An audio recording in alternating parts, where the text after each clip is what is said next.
Hello. So today the challenge that I want to tackle is I actually want to touch on a topic I know well.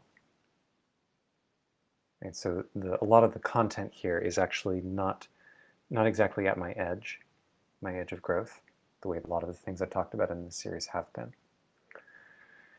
Instead, I want to bring something forward that I know well, that I imagine could help other people if they want to listen to it. The challenge for me is to offer that in a way that's clean. So my challenge is at a meta level. Today I want to talk about Mindshatter. This is something I can see very clearly. It's something that I want to invite anyone else who's interested in seeing the truth and in anchoring their minds in truth to learn how to see clearly. This is really valuable. It's really powerful. It's also very psychoactive. So,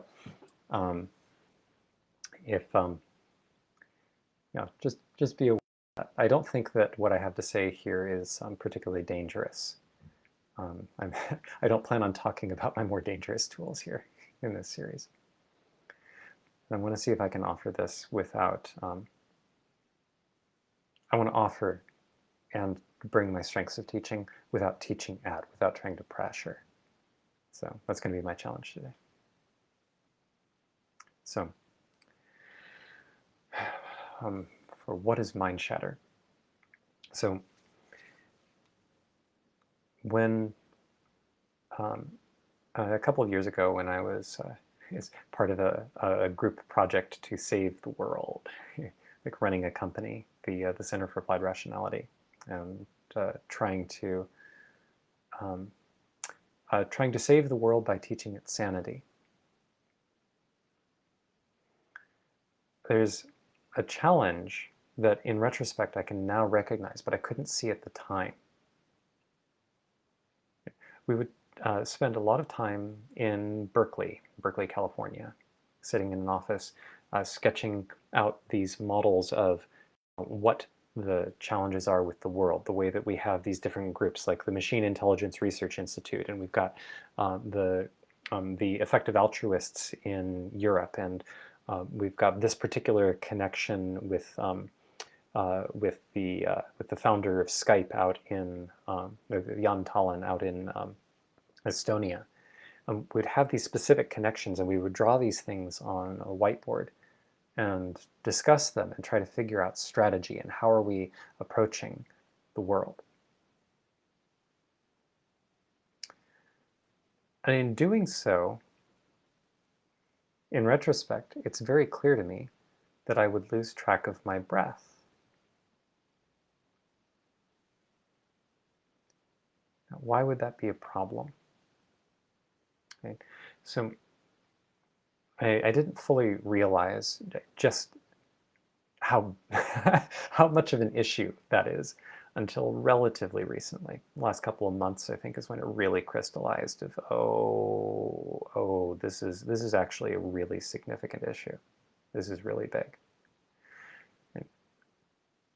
So on the surface, I think a lot of people would say, okay, great, so you aren't like a Zen master, whatever, you lost track of your breath. What does that have to do with it? It has everything to do with it. What were the markings on the walls for? We were drawing these circles with this diagram and these ideas of, okay, we can arrow this here, and let's create a calendar, and how are we scheduling our workshops, and when are we going to make these things work out? How are we going to interact with these different communities?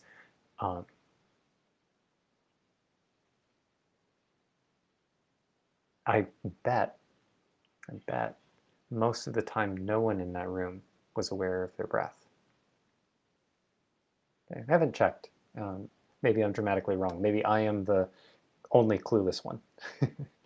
I have my suspicions, but I can speak clearly about myself. I definitely would lose track of my body and the room. I would track the social situation reasonably well, because how we were having the conversation, the meta level. Oh, like does it make sense for us to talk about this topic right now given our current energy levels? So occasionally we would check in at that level. But like, what are these markings for? Why were we engaged in this process? More importantly, why was I engaged with the process? What was the motivating force? This is stuff I wasn't aware of at the time. If you had asked me, I could have produced an answer. I could have produced an answer. Oh, we were trying to get in with these different communities. We're trying to support the effective altruists over in Europe. By the way, if you don't know, the term effective altruist is not a description. It's basically a title, or it's title is kind of a funny way. The type of thing that a Muslim or an academic is. Like, I don't know what that word type is. Kind of a proper noun, I guess. I guess it's a proper term for that is proper noun. Effective altruism is a particular type of movement that my company was closely intermeshed with. So in looking at all of these, there's this way that somehow Europe was in the room. Like, the European effective altruists were in the room, and Jan Tallinn in Estonia was in the room. And artificial intelligence, because we're often very concerned about existential risk and the effect, by which I mean the potential for, in this particular case, for smarter than human artificial intelligence to do things that would actually destroy all of human life. We're trying to account for all of these pieces. There's this thing that I wasn't noticing at the time. This is like the essence of Mindshatter. This is just exactly what it is like on the inside. There's this sense of there being all these pieces. Notice the language, all these pieces.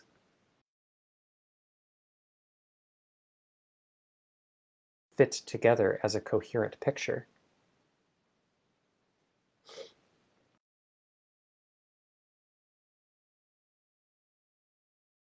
And this was the reality I was living in during the discussion.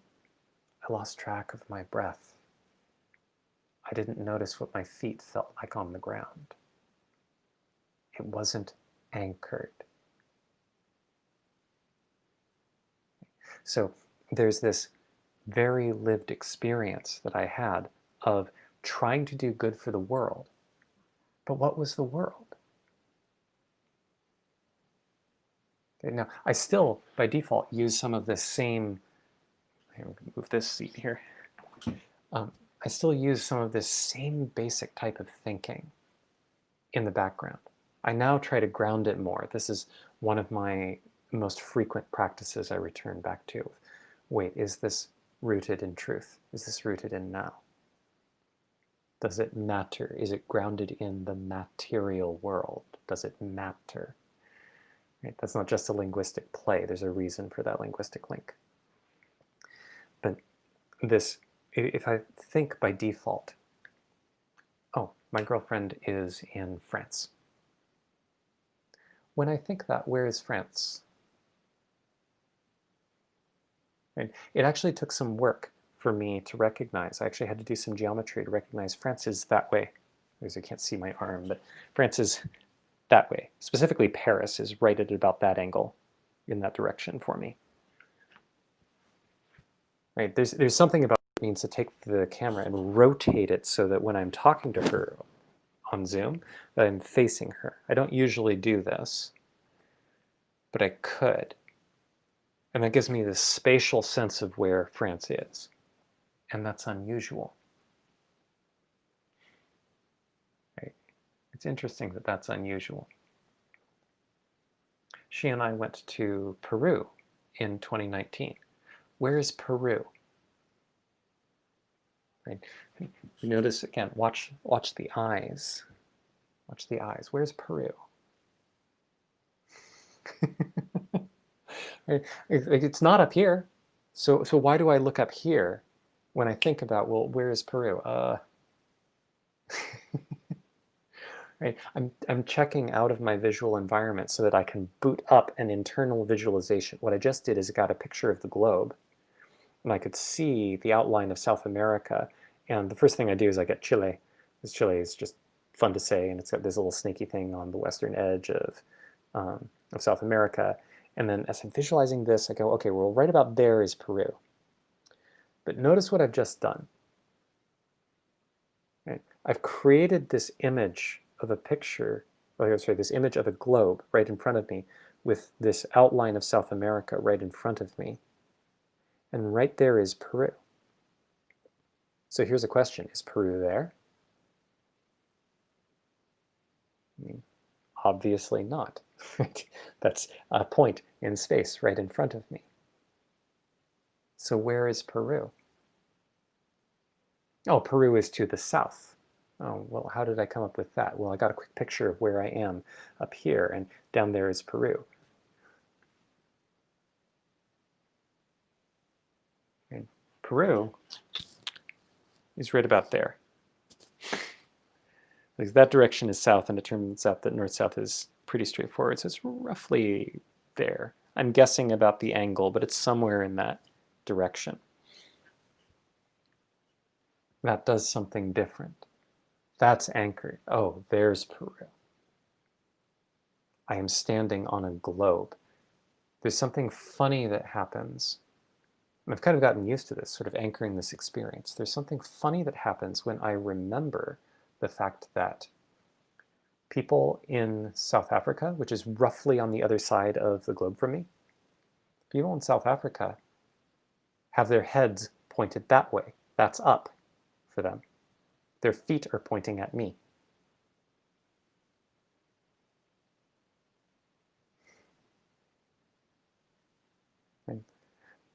Now, what I'm doing here, I imagine this is coming across as a little confusing. I'm actually giving several examples of the same thing. What I'm giving examples of is a systematic way that minds hop over a gap in the way that we experience reality. That gap appears because that is a necessary extension of the mind. The mind cannot actually go beyond the senses in a coherent way. That's not how the mind works. When I'm saying mind in this case, I'm referring to a thing that I gave in a few videos back, talking about a kind of inner computer, the thing that produces thoughts, the thing that articulates. The machine that you can ask questions in your own head, so to speak, in your own inner experience. Like, what was I doing yesterday? And then you wonder. Right? There's an effort. What is the effort doing? I'm saying it's using a machine, and that machine gives you answers. Or you can think of it like a servant, if you like. That's what I'm calling the mind. So the mind is fantastic at extending the senses. It's really good at extending the senses. But if I'm not careful, I start to live in the mind's extension. This is where I get lost. So the issue with the whiteboard, with working with people to try to figure out how to save the world, is that because I'm living in this shattered reality, I realize it might not look shattered, right? And that's part of the point. It doesn't look shattered, but it absolutely is. Okay? If I'm living in a shattered reality, and I've invited other people to live in that shattered reality with me, if we're just joining together because shattered reality is the norm, almost everybody lives like in an incoherent psychotic fantasy. That's the norm for modern humans, and that's not new to the post-COVID world. This has been going on for centuries, but it's been especially bad over the last 100 years. and been getting dramatically worse.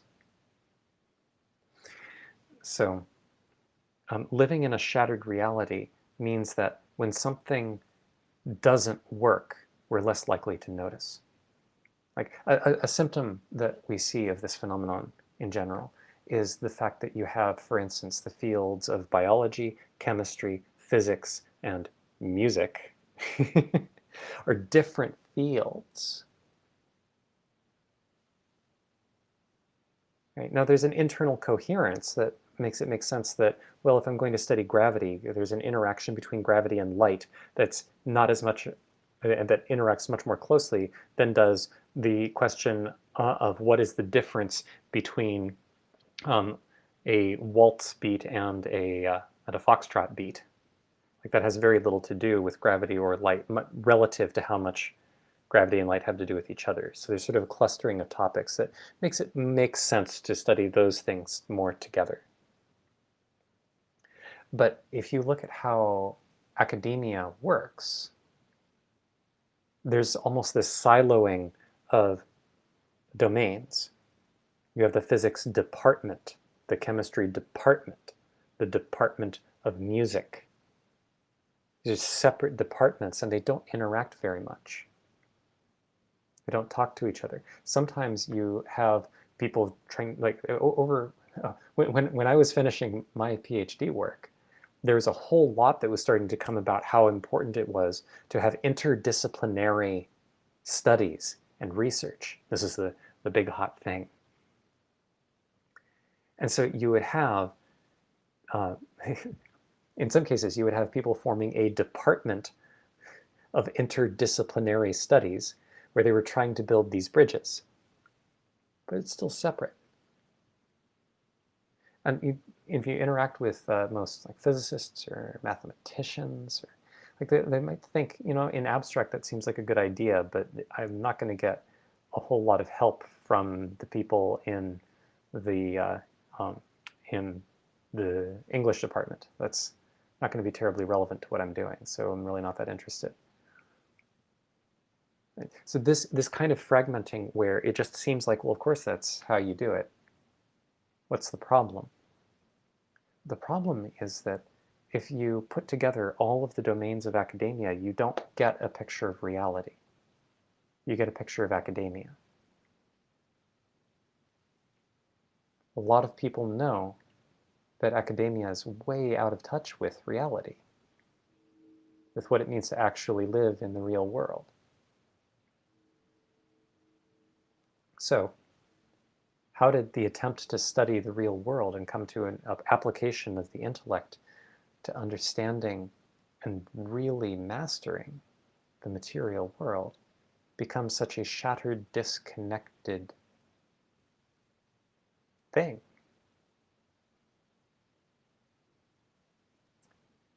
Well, it turns out that that is what the mind does when it's not anchored in the body.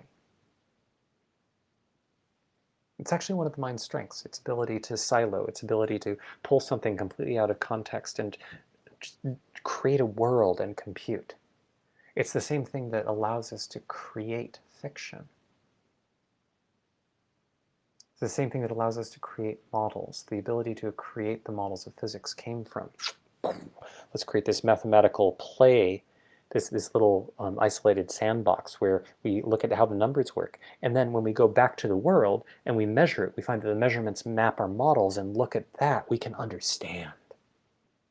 We can model the world. That's the basis of physics, the ability to have pulled this out of context. The problem is that whenever anybody starts believing their mind about what to pay attention to, and they outsource the choice of what to pay attention to the mind's department maker creates a shattered reality. And because of how the mind works, its job isn't to notice, hey, there is this gap and the gap is creating a problem with modeling reality, because it doesn't actually, it's not in direct contact with reality. It can't do that. Instead, it figures out ways to hop over the gap so that we don't notice. So here I was, having co-built a company with the vision of maybe we can end all of these issues with political strife and climate change and the threats of existential risk from a bazillion different sources, such as artificial intelligence. And one of my personal ones, it's not as popular, but I still feel a great deal of care about, is I'm getting the human race to care about aging, to really take this seriously and notice, no, this is one of our big ones. This is really big. How do we eliminate aging? Not just biologically, but also socially. How do we make it so that we can have a population that doesn't age and yet works well? This is a very central question. The important part isn't whether you agree about the aging. I'm just letting you know this is part of where I was coming from in building this company. I'm not with that company anymore, just to be clear. But back when I was exploring this, going, okay, well, how do we do this? Oh, well, maybe we can do this by injecting a practice of sanity into the human race. Very much a rescuer mentality. In retrospect, I can see why it didn't work. Because we were a more energetically honest way of saying what we were doing was we decided that the world is broken and we could get meaning by fixing it. And how we were going to fix it was using the fact that we are smart and a lot of people are dumb. And if we make those people less dumb, and if we make the right people less dumb, and we make them concerned about the right things and afraid of the things that we judge as the right things to be afraid of, then we can get people who are okay at thinking to excellent at thinking working together in order to fix the world. It's a lot more obvious what the problem was with the plan when said that way. Like condescension and needing the problem in order to exist. It's a little like like part of the reason it's possible to have corrupt car mechanics is because car mechanics have an incentive to do repairs rather than to have your car run perfectly forever. So that's why you sometimes get this issue where some car repair shops are dishonest, because they have an incentive to be dishonest. It's the same thing. But all of that is so much clearer for me to see now, in part because I'm not in the middle of it. But part of it was when I was in the middle of it. Like, why does being in the middle of something mean that you can't see it clearly? Or when I was in the middle of that, why couldn't I see it clearly? Well, it's because I wasn't there. I was too busy being in the shattered whiteboard. Like, here is this circle, and here is this circle. Like it's worth putting some emphasis on this. Like if I draw a circle here and a circle here, and these are two different factors that I need to account for. Here is one, here is another. The only connection between them is that they're on the whiteboard. And then I'm trying to figure out how to draw this connection between them. Dealing with these mental factors, and they are shattered. The same way that my experience of the globe that I am on, the Earth, by default, is shattered because I don't experience a globe. I experience this live stream, this video. I'm just right here. This is my actual experience. And then I extend that sense with my mind. But then if I start thinking about, oh, I wonder what my friends in England are doing. I wonder if they actually watch any of these videos. Or how about the Australians? Well, now, England and Australia are separate pieces. How are they related to me spatially? How is that actually connected? I don't experience myself as being on a globe. I experience the idea of me on a globe. So my experience of the earth is shattered. So like one blatant example of shattering. Like I'm giving very spatial examples. There are non-spatial examples all over the place. Like for instance, what were you doing on Christmas? What did you do for your 10th birthday? Even if you can remember these things, I'm guessing that you don't have a sense of the temporal. I mean, you may have an abstract sense, but I'm guessing that you don't have a lived, embodied feeling of the connection between what you were doing this last Christmas, where you were, what your Christmas was like, and this moment. And this is only like a month ago. Right? And this is true for me too. There's a bit of an effort. There's a kind of discontinuity about the feeling, the experience of time. I contrast this with something like, well, do you have continuity of experience from the start of listening to this video?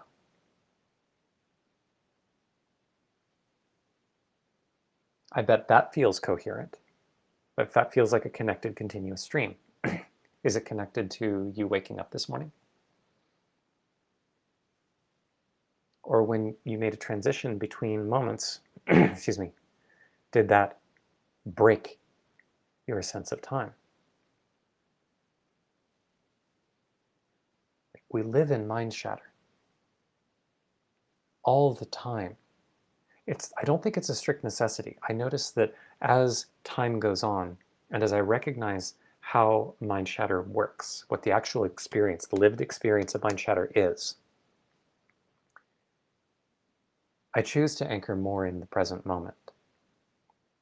Which doesn't mean I'm ignoring things like what the possibilities are in the future, what things could happen in order to encourage a good world. But I keep anchoring it back in this moment, this experience. It gives me a lot more room to pause and to breathe, to be with people. This is what I was missing when I was trying to work with the CFAR project. If I had been anchored in the present moment, looking across all of these elements, this is the moment of synthesis. This is the here and now is where everything comes together. So instead of experiencing, oh, my fingers and my knees and my hair and my breath, instead of experiencing each of these as fragmented, there is a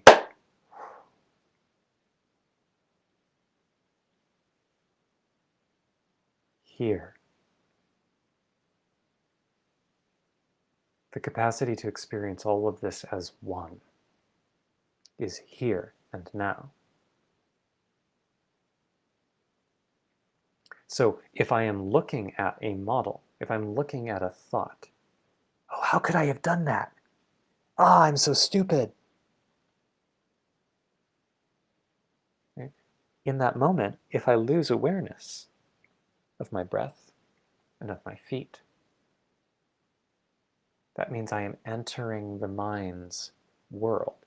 And the mind's world, by default, is shattered. It is made of many, many pieces. It's fragmented. But what it feels like on the inside is not that I am entering a shattered world. It feels, honestly, it feels kind of confusing. But it only feels confusing in comparison to really being here. To really being here. This is awake. This is alive. This makes sense. It's funny that we have that word, makes sense. It is exactly related to our senses, like the 5 senses, like touch and sight. Something is sensible if it can be sensed, if it can be experienced, if it's concrete. That's not a coincidence of language. That's why we use those words. We ground it in our experience. It's its invitation to make everything real. Because in the real world, everything is whole. Everything is true.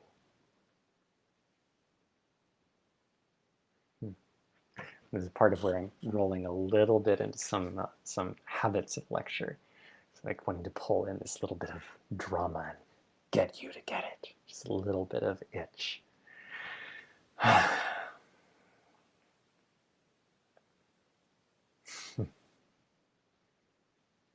It feels really good too. It feels a little bit like getting good posture, becoming a little more alive in the present moment, having room to breathe.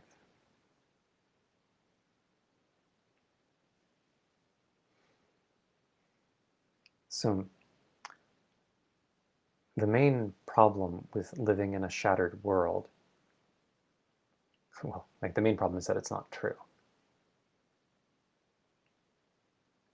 And that, like, when I'm living in a shattered world, I can't track the world my body is in. I'm not attuned to it. I'm not here for it. I'm busy in this psychotic fantasy. When I say psychotic, I mentioned this in a number of other videos. I actually mean like psychosis is when the focus of somebody's lived world is a world that is different than the one their body is in.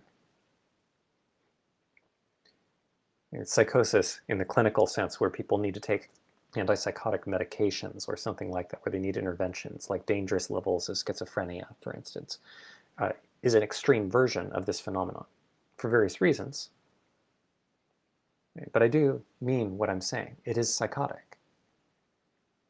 It's just on the psychosis spectrum. Most of us, most of the time, are living psychotically. We are out of touch with reality. Because the mind doesn't, by default, on its own, immediately decide to point at reality.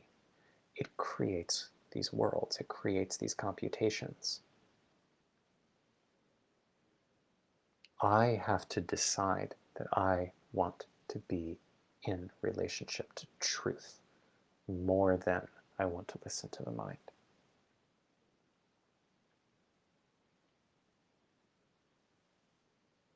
If I do that, then when I'm thinking about things like, well, then how do I help to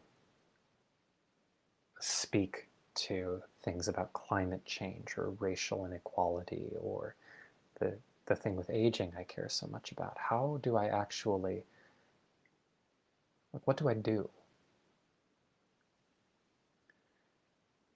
That question doesn't produce anxiety because it just feel the mind trying to rev and like, let me say these 10 things. Yes, thank you, mind. It doesn't have to produce anxiety because it's not tied to anything about self-worth. I know I haven't spoken about self-worth, but the whole reason it is possible for me to have any evaluation of myself is because I am confusing. There's this shattered sense of self that is as though I can look at myself and think, I am a bad person. And then that kind of loops over towards me, but kind of not. It's not exactly pointing at the consciousness right here. The consciousness isn't failing to do enough. The consciousness is right here. So when I worry that I might not be doing enough, who is worrying and who is being judged as possibly not doing enough?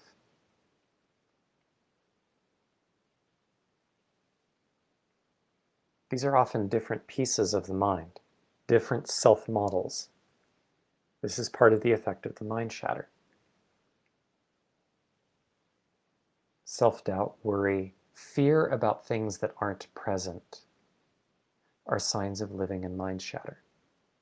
If you are not currently being physically threatened and your body is activated, I mean, certainly right now, if that's the case. That is a clear sign of being disconnected from reality and living in a fantasy, of going a bit psychotic.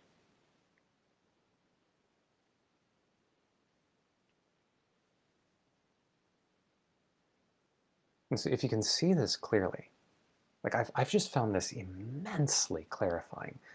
Like, where do I put my feet on the ground? How do I find stability? How do I find out what's true? Oh, what system do I use? But how do I trust that system? And here are all my fears about it, yada, yada. Here. How do you know you can feel your tongue in your mouth? The answer to that question is not in thought, it's not in philosophy, it is in looking. Here. Alive. Where can I put my feet? Here. Where do I have stability? Here.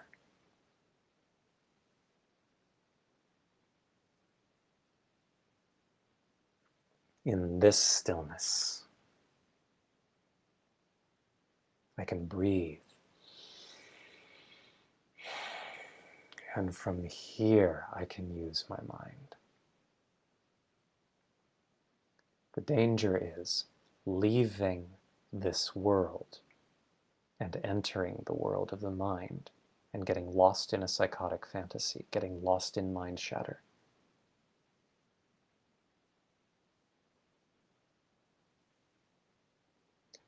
It's a danger because therein lies suffering, therein lies powerlessness, incompetence, lack of clarity. But it's lack of clarity that can look clear. It can look like, well, of course I know that this whole pandemic is going, insert your favorite narrative here. like insert whatever thing you want. Was the election stolen? What do you think? Ah.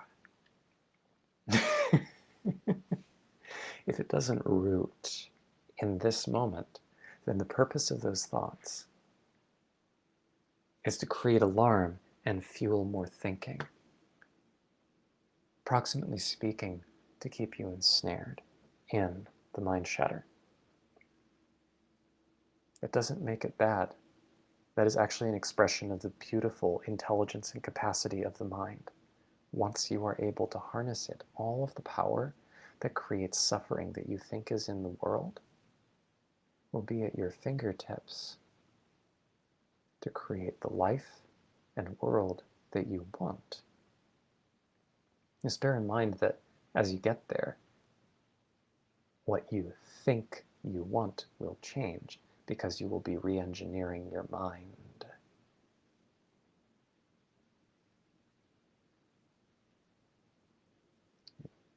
So what do you do with this? What does anyone do with this?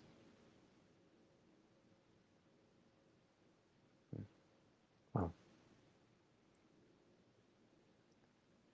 for one thing, if this has intrigued you, what I would encourage you to do is to notice the knowing that you already have. This is not a mental knowing.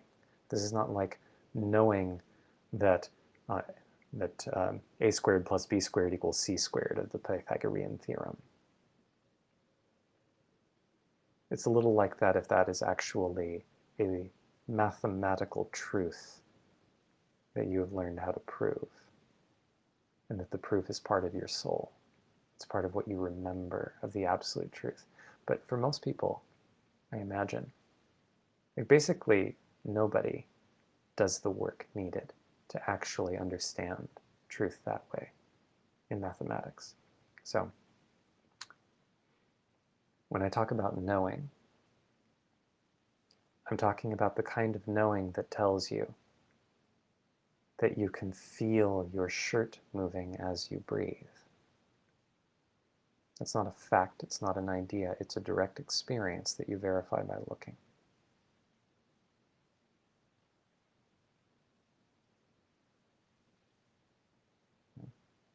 So take that knowing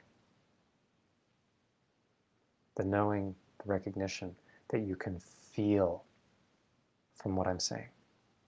That's the thing to pay attention to. Everything else follows from that. You just pay attention. That's it. You just pay attention to each moment. Or rather, to this moment, to the only moment. If you pay attention to this moment,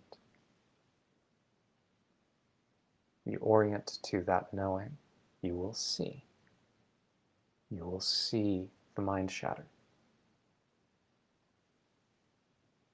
But let me give you a few hints. Because sometimes, I'll sometimes find I just get lost.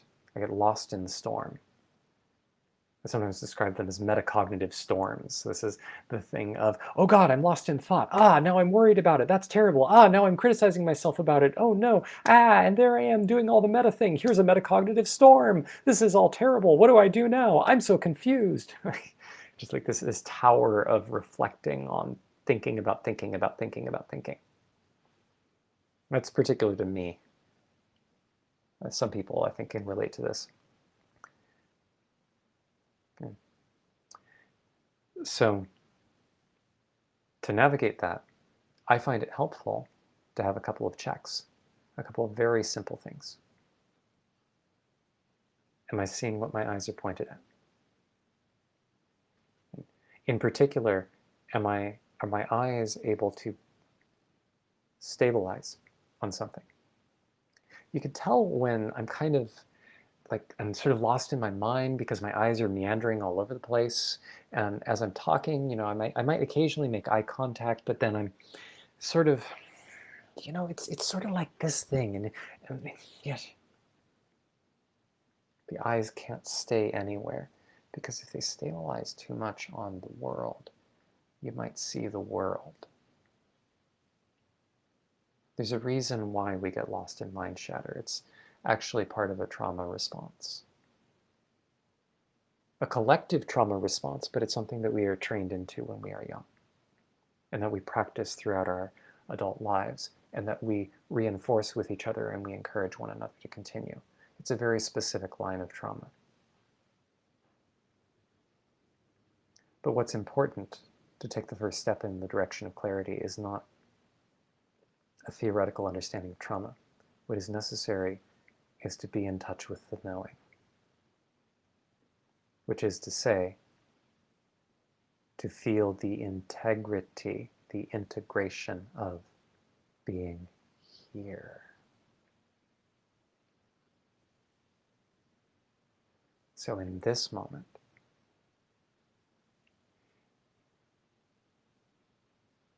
my eyes can be still,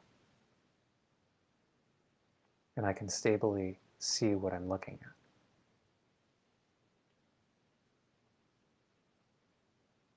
In this case, they're stably looking at a camera.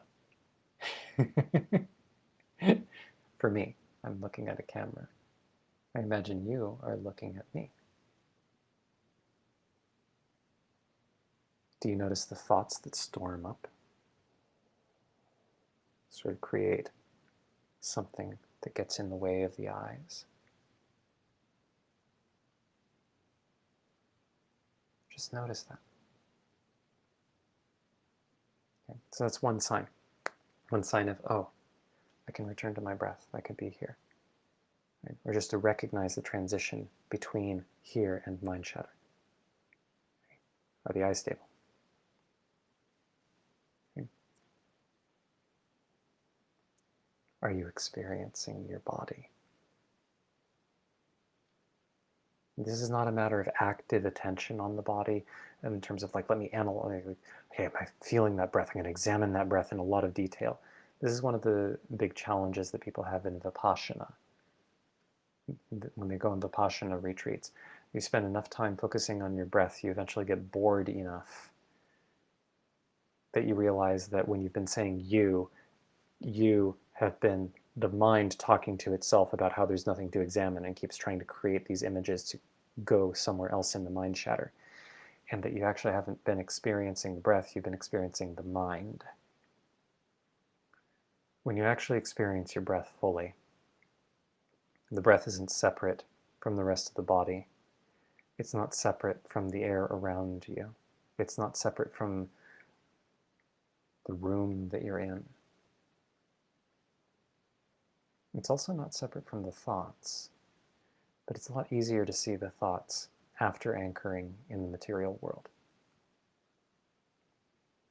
Right, so this is not just a matter of concentrating on the breath, it's noticing, can you experience your body as a whole? In particular, can you experiencing the body as a whole rather than in fragments? A big hint that you're experiencing it in fragments is that you tend to avoid paying attention to the left half of your body. There'll be some exceptions. If you're left-handed, it might be swapped. But this comes from a trick having to do with the fact that when I'm talking about the mind, I'm basically talking about the left hemisphere of the brain, loosely speaking. I'm borrowing liberally from Ian McGilchrist's refactoring of what the left and right hemispheres do. And because of the way that each of the hemispheres map to the other side of the body, and the way the left hemisphere is basically the computer, and it likes to isolate, it looks at the right half of the body, it really zooms in. But the right hemisphere is the integrator. So yes, it maps predominantly to the left half of the body, but it's accounting for and is very much in touch with the right as well. There isn't a brain dysfunction that has people who have the usual assignment of left and right, or right-handed, and etc. There isn't a brain damage that I'm aware of that causes people to be aware of only the left half of their body, but there are ones that cause them to be aware of only the right half of their body. Right? So just notice that. Notice the glimmer of this particular element of micropsychosis. Is the left half of your body completely inactive? Is it alien? Is it sinister? Sinister comes from a Latin word, sinistra, I think it is, which means left. Our words righteous and sinister come from the mind. Come from the mind not recognizing itself and not recognizing the function of the whole human being.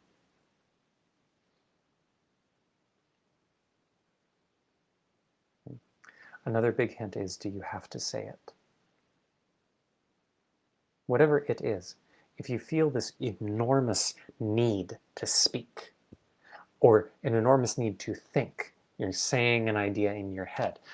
Like if you're waiting for the opportunity to inject what you have to say into a conversation, you're just waiting for, okay, can I say my thing here? Okay, I have to wait for this person. Okay, and here I can say it.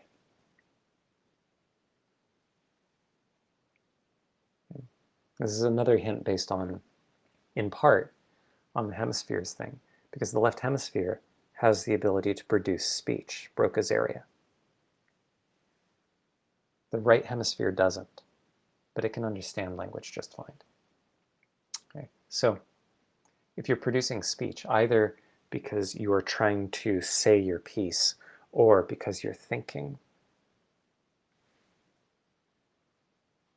and like that's a pretty significant sign that you may be in Mindshatter. So these are some signals, just some signals. Are you able to rest your eyes stably on what you're looking at and see it? Are you aware of your body, including your left half? And do you need to say it? Do you need to think it? And so those are some things that you can notice, pay attention to. If you want to notice Mindshatter, notice when you're likely to be in there. And what do you do once you're in Mindshatter?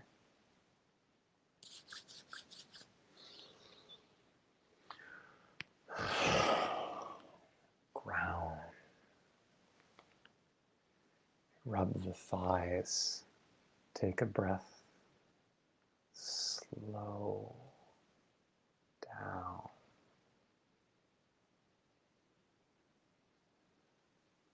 And be here. Be really here.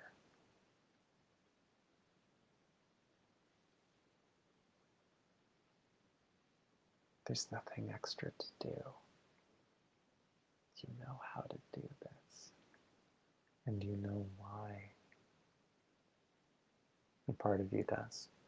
The part that knows that you can feel your tongue in your mouth.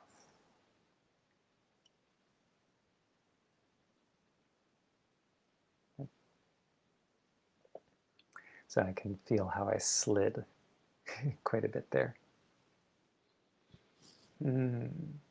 It's very, very subtle. It's very subtle. So I want to offer these things. And there in the middle, of it, or towards the end particularly, leaning in a little hard with the charisma, trying to press, trying to convince. Losing a little bit of track. A little bit of track. So if you've been watching all of this,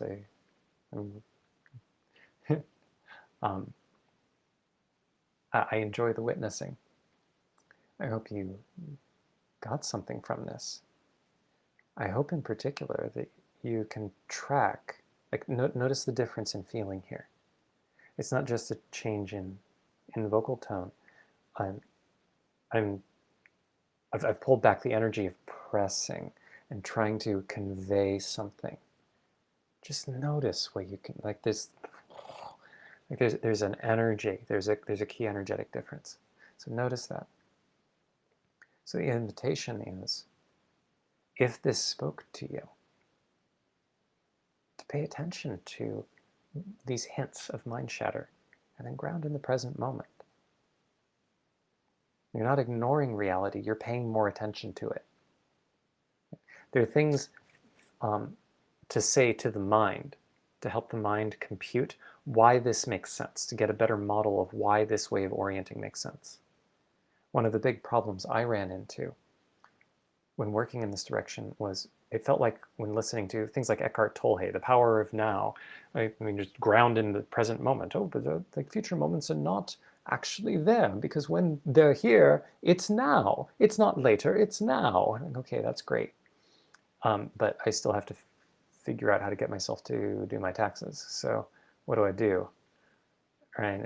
And these worries seem to be useful because they get me to take actions that deal with this fictional future so that when it's the present moment, it's more pleasant. So what do?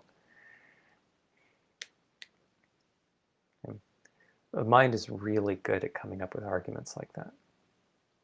Eckhart Tolle talks about it as the ego. I think it's a fine word to use. It's kind of sloppy, so is mind. It's a very precise experience. So if what I've been saying in this video really speaks to you, I would invite you to try it anyway. Just try grounding in now. And to the extent that you want to trust me, I could promise you that for all that it drove me nuts, that, oh, like, how do you deal with this? There's a mental answer. The mind can understand why this makes sense. But there's a key piece that the mind sort of needs its nose dragged through before it can get it, which is that nothing it thinks can matter if it's not rooted in the material world. And the only place the material world exists is here and now. That's not a theory, it's a fact. Like the fact that I can feel my tongue in my mouth. So that's its own lecture arc. That's its own presentation. This is immensely freeing once you get it, I think. Like, I found it immensely freeing. Let me be more clean in my language. I found it immensely freeing once I really got this. And I deepen it every day as much as I can. So it's my invitation to you to consider deepening it as well. I think this is how we become powerful, effective, realistic, clear-minded, and much more capable of kindness and compassion, and for our minds to actually be in service of something good, something relevant, instead of just spinning off in some kind of fantasy world, in some kind of psychosis.